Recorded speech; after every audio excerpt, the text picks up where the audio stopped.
Today we're going to be looking at some Photoshop basic tools, really a review of some of this for concept art. So the first thing we're going to look at is the brush tool. Brush tool I can select with B, or I can get on my left hand toolbar here. So all of the options for this, like any tool, are up in the top toolbar. Just along the top here I have options for opacity, flow, smoothing, etc. And we'll talk a wee bit about that in a minute. We also have options for changing the brush up here. Okay, so there's two ways to access that. You can either right click with your mouse or with your tablet controller, or you can go up to the little brush icon here. That little 150 thing is showing me the size of the hard round brush. So you'll see here there's soft round and hard round brushes. There's also other types of brush that we can use. For the moment I'm going to stick with the hard and soft round brush. So you'll see if we use the hard round brush, it creates this kind of a shape, a nice hard edge we could draw lines with. A couple of tips that we can do is we can draw and then we can hold shift to draw straight lines. So if you hold shift and just click on a point, you can draw lines. That's very handy whenever you want to draw outlines of something like a sword here. Okay, so that's holding shift. Let's take a look at that soft round brush there. So you see the soft round brush has a different quality to it, and it's really good for painting. So especially in use with the opacity brush. So if we look at the opacity up here of the brush, I can turn that down to say below 50% there, and then whenever I paint, it's going to slowly build up colors. So it's a really good way of doing shading and things like that, especially with a soft round brush. Also works with the hard round brush. Okay, it'll build up gradually, but doesn't get that same kind of painterly quality to it. So I'm just going to delete everything on my page by pressing Control A to select it all, and then delete, and then Control D to deselect that again. Okay, just to start over. So let's look at this opacity. One thing that we can do with that is, I'll turn it back up to 100%. If you're using a Wacom tablet, tap this little button beside it, and you'll see if I hover over it, it says always use pressure to change opacity. Okay, so what I can do then is whenever I press down hard, it will draw very opaque. Whenever I leave off, it will draw it nice and soft. Okay, so then I can build that up gradually in layers. And this is how concept artists essentially paint. Usually with something like a softer round brush, you can get softer tones and you can kind of build those up. And then you can add in qualities for more interest as well. Okay, so again, Control A, I'm going to select all of that and then delete. Now when we have a selection, you can see this little line here. I can either go to select and deselect, or you'll see the shortcut for that is Control and D. So the next thing to look at is the history tab here. Behind your layers, you will see the history tab, which shows you everything that you've just done. If you don't see any windows down to the right hand side here, you can go to Windows and turn it on. You see my history is currently on. Okay, so I can skip back and forwards through my history here, or what I can do is press Control and Z. That's Control and Z, and I can go back through my history states. You'll see that going on my right hand side here and going back. Control Shift Z will move me forward again. Okay, so we'll get used to using some of these shortcuts and using Shift as a modifier to change how the shortcuts work. Okay, same way Shift is a modifier for the brush to make it draw straight lines.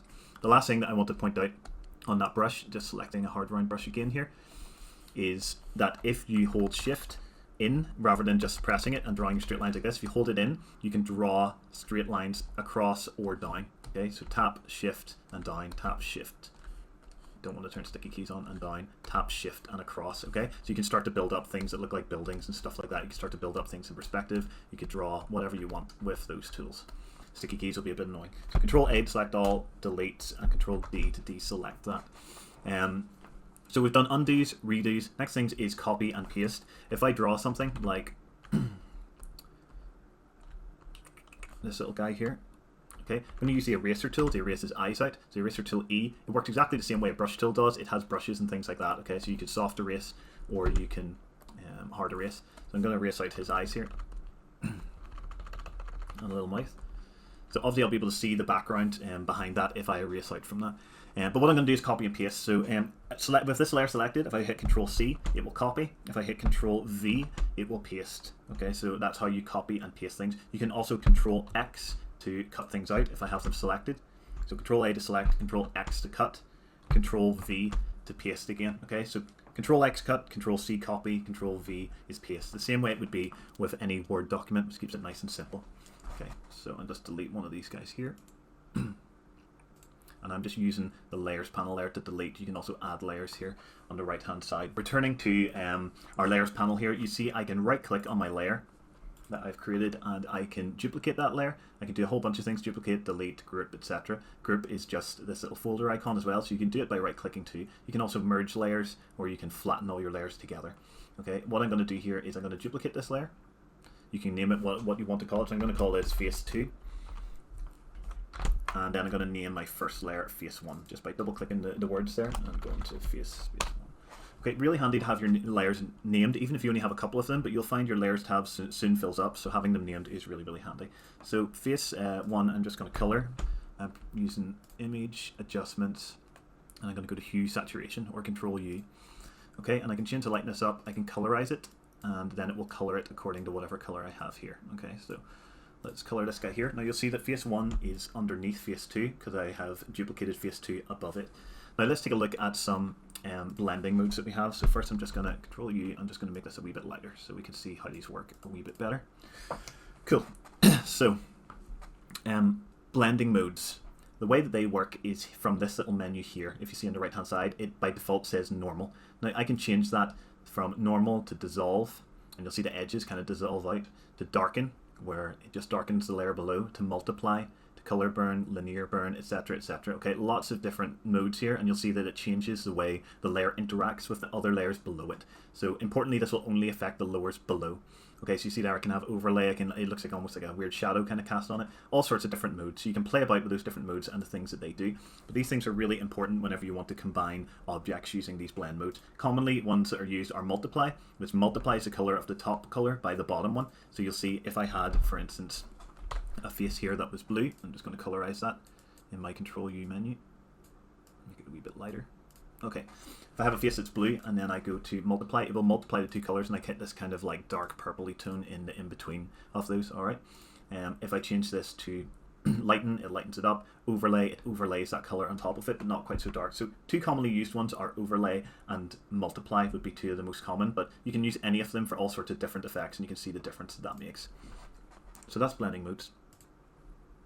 I'm just going to delete these two guys, or what I'll actually do is group them together so that I have them saved into group 1 here. I'm going to rename that faces.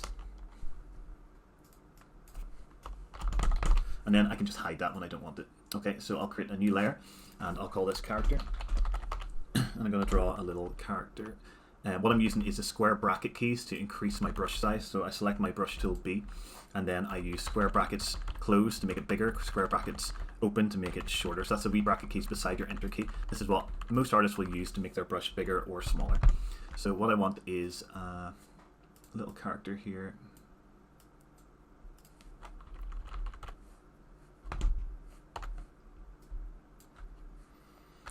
And on the same layer I'm going to draw some eyes. And a wee mouth. Okay. And then I'm also going to draw an axe. I'm going to choose a complementary color. We've been doing some of that in color theory. Draw an axe, E for my eraser, and I can erase out of that shape. Okay, B for my brush again. I'm going to draw, let's say, I'll use the black again. Hold shift after I click to draw a straight line down. Okay, there's a wee character and a weapon. So here's a few things. I've drawn these both on the same layer by accident. How can I get them on the separate layers?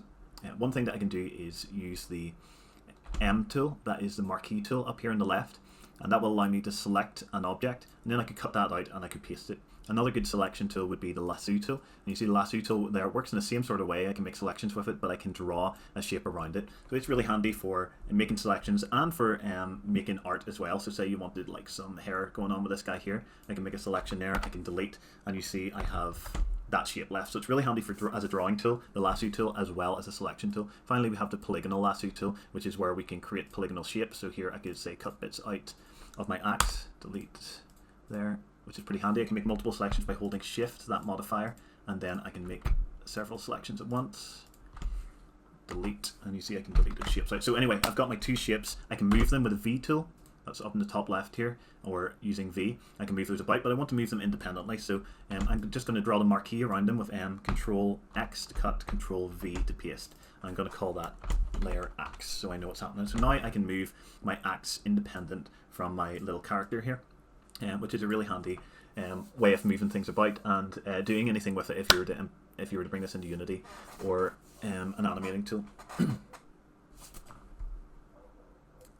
So again, with those tools, what I'm doing here without even narrating it is I'm making a selection. If I want to deselect, I press Control D, or I could go up to the select menu and deselect.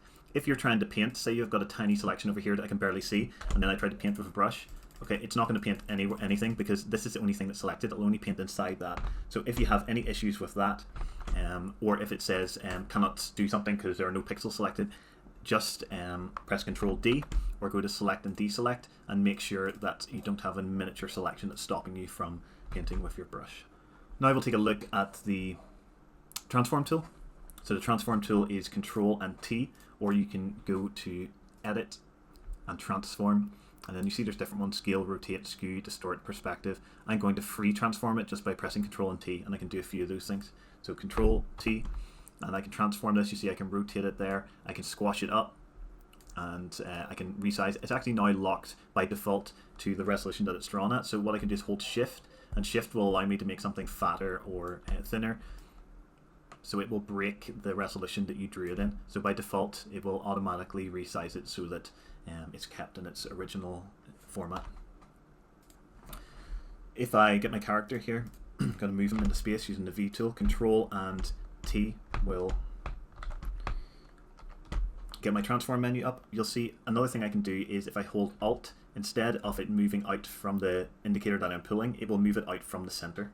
Okay, so Alt moves things out from the center. It's really, really handy if you're resizing things. Say I want to make them wider and I don't want them to come way off the screen. Like if I wasn't holding Alt, it would go like this. Okay, I could hold Alt and it will resize from the middle. So it's just another modifier that will help you whenever you're making things.